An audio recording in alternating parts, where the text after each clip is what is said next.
Hello, bachcho.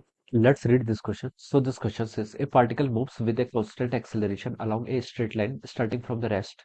The percentage increase in its displacement during the fourth second and compared to the displacement in the third second is okay. हमें क्या बताना है? Percentage increase in the displacement बताना है okay during the fourth second and the third second okay. तो चलिए बच्चों अब हम इस क्वेश्चन को स्टार्ट करते हैं। तो देखिए बच्चों इस क्वेश्चन का की कॉन्सेप्ट आप क्या लिख सकते हैं? The key concept of this question, देखिए हमें यहाँ पे डिस्प्लेसमेंट का चेंज बताना है okay during the fourth second. During the fourth second का क्या मतलब है, पहले ये समझते हैं। ड्यूरिंग द फोर्थ सेकंड का मतलब है कि 3 से 4 सेकंड पर आते आते इसने कितना डिस्प्लेसमेंट किया। ऑलराइट। अब और थर्ड सेकंड का क्या मतलब है कि 2 से 3 सेकंड तक आते आते उसने जितना डिस्प्लेसमेंट कर किया है ये उसकी बात कर रहा है। ड्यूरिंग का मतलब क्या है कि थर्ड से फोर्थ सेकंड के बीच में जो इसने डिस्टेंस कवर किया है ओके।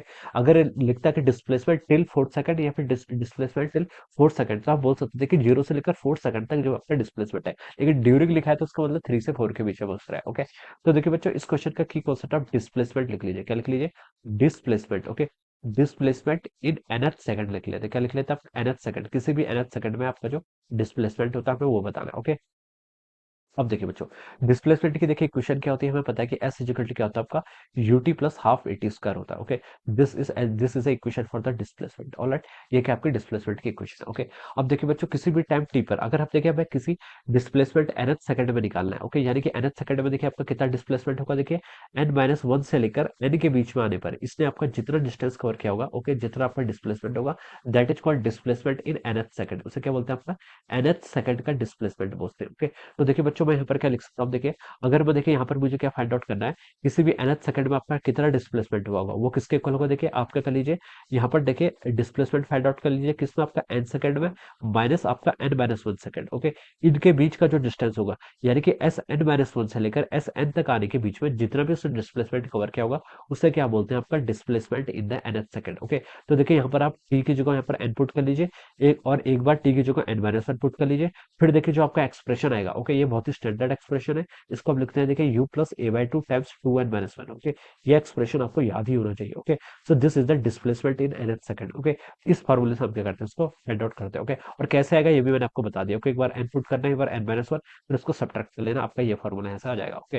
और क्वेश्चन में देखिए क्या बोला उसने, क्वेश्चन ने बोला कि percentage increase in the displacement during the fourth second. देखिए फोर्थ सेकंड में उसका कितना डिस्प्लेसमेंट होगा, यहाँ पर n की जगह 4 पुट कर लेना okay. u plus A by two, इसके बारे में कोई हिंट नहीं दिया। n की जगह वैल्यू 4 है तो 4 इंटू टू कितना होगा 8, 8-1 कितना हो जाएगा 7 ओके। तो ये हम लिख सकते हैं हो जाएगा आपका u प्लस 7a/2 ओके। ये हम लिख सकते हैं ओके। अब देखिए डिस्प्लेसमेंट इन थर्ड सेकंड में देखिए कितना होगा आपका u प्लस a/2 ओके। और 2n-1 n की जगह 3 पुट कर लेंगे तो 3 6-1 कितना हो जाएगा आपका 5 के इक्वल हो जाएगा। इसको हम लिख सकते हैं आपका u प्लस 5/2a ओके। सो ये आपका डिस्प्लेसमेंट आ गया ओके। अब क्वेश्चन में देखिए उसने क्या बोला हमसे, क्वेश्चन में देखिए हिंट दी हुई है ए particle moves with constant acceleration okay along straight line starting from the rest. तो यू की वैल्यू देखिए कितनी देर की, 0 देर की ओके। तो हम बता सकते हैं कि बच्चों यहाँ से इसका S4 कितना हो जाएगा आपका, यू की जगह 0 पुट कर ली तो 7a/2 हो जाएगा। और ये कितना हो जाएगा आपका 5a/2 ओके। ये हमें इतना पता चल गया। Percentage increase in its displacement during the fourth and compare to displacement in the third okay. तो थर्ड से फोर्थ में आपको परसेंटेज इंक्रीज बताना है। परसेंटेज इंक्रीज का मतलब क्या होता है, देखिए पहले हम क्या करेंगे यहाँ पर, पहले हम यहाँ पर देखिए इनके बीच में हम एब्सोल्यूट कैलकुलेट करते हैं, वो किसके इक्वल होगा, देखिए ये हो जाएगा आपका S4 - S3 ओके। अब डिवाइडेड बाय देखिए हम क्या कर लेंगे, displacement compare to the third second बोला है तो डिवाइडेड बाय 3 कर लेंगे ओके। ये क्या जाएगा, दिस इज अवर रिलेटिव, ये क्या हो जाएगा आपका रिलेटिव इंक्रीमेंट आ गया ओके। S4 - S3 क्या है, दिस इज द इंक्रीमेंट, और डिवाइडेड बाय S3 कर लेंगे। So this is our relative increment. और क्या पूछा हमसे क्वेश्चन में, हमसे क्वेश्चन परसेंटेज पूछा है तो हम इसको परसेंटेज से क्या कर लीजिए मल्टीप्लाई कर लीजिए, ये आपका आंसर आ जाएगा ओके। अब देखिए S4 - S3 कर लेंगे तो 7a/2 माइनस 5a/2 करेंगे तो कितना आएगा आपका 2a/2, जिसको हम सिंपली क्या लिख सकते हैं, ए लिख सकते हैं ओके। S3 कितना है, S3 आपका 5a/2 के इक्वल है ओके। इंटू क्या कर लीजिए आपका 100 कर लीजिए, ये आपका परसेंटेज इंक्रीमेंट आ जाएगा ओके। तो देखिए बच्चों ये हो जाएगा आपका 2a divided by 5a into कितना हो जाएगा आपका यहाँ से 100, ए से आपका ए कैंसिल हो जाएगा ओके।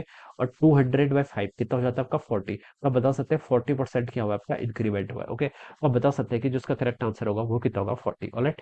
तो इसको मैच करें तो देखिए आपका ऑप्शन 2 में गिवन कर रखा है।